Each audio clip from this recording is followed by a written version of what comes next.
قصة المرأة التي دفنت مرتين لعشاق القصص المثيرة والغامضة.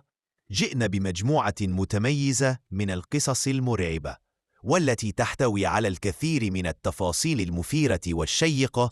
ومنها تلك القصص قصة المرأة التي دفنت مرتين، لنتعرف سوياً على تفاصيل القصة. مارجوري ماكال، الإيرلندية التي كانت تعيش مع زوجها جون وأطفالها في مدينة لورغان شمال إيرلندا في مطلع القرن 18. ففي أحد الأيام سنة 1705 أصيبت مارجوري بحمى شديدة، دخلت على إثرها في غيبوبة طويلة، فظن الجميع بأنها فارقت الحياة. ولأن ذلك العصر تميز بتفشي ظاهرة نبش القبور وسرقة الجثث، لذلك أرادت عائلة مارجوري نزع خاتم الزواج الذهبي من أصبعها، لربما يطمع فيه سارق القبور فينتهك حرمة قبرها. لكن عبثا ذهبت محاولاتهم، فالخاتم أبى أن يترك أصبعها. وفي النهاية، في مساء نفس اليوم الذي دفن فيه مارجوري، قام للصين بنبش قبرها. وكم كانت سعادتهما عظيمة حين لمع خاتمها الذهبي على ضوء قناديلهم الخافتة.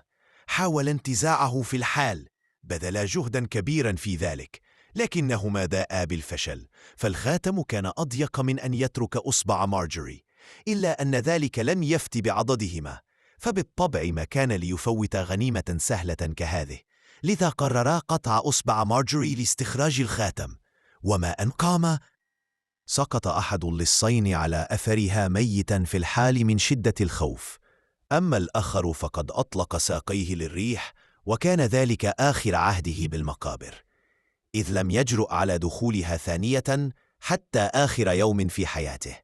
أما مارجوري نفسها فقد تركت قبرها المفتوح، وسارت بخطى مترنحة عائدة نحو منزلها، حتى وصلت إليه وطرقت بابه.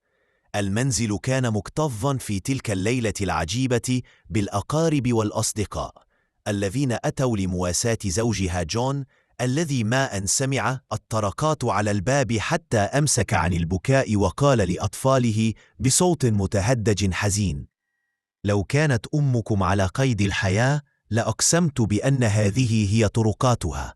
ثم قام وفتح الباب، ويا ليته لم يفعل، فعند الباب كانت زوجته الميتة تقف، منفوشة الشعر يعلوها التراب، وهي ترتدي الأكفان وتقطر يدها دما. وقف جون المسكين يتأملها للحظات من دون أن ينبس ببنت شفة، ثم خر إلى الأرض ميتا من دون حراك. لقد توقف قلبه من هول المفاجأة، ويقال بأن الأقارب الذي أتوا إلى منزله تلك الليلة ليعزوه في زوجته هم من حملوه على أكتافهم إلى المقبرة ودفنوه في نفس القبر الذي غادرته زوجته قبل ساعات قليلة.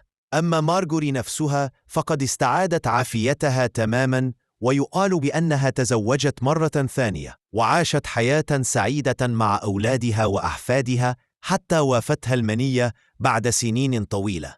لكن هذه المرة لم يدفنها أولادها فورا، وإنما انتظروا لعدة أيام حتى تأكدوا وتيقنوا من موتها، ثم حملوها إلى المقبرة ودفنوها في قبر نقشوا على شاهده. مارجوري ماكال عاشت مرة، ماتت مرتين.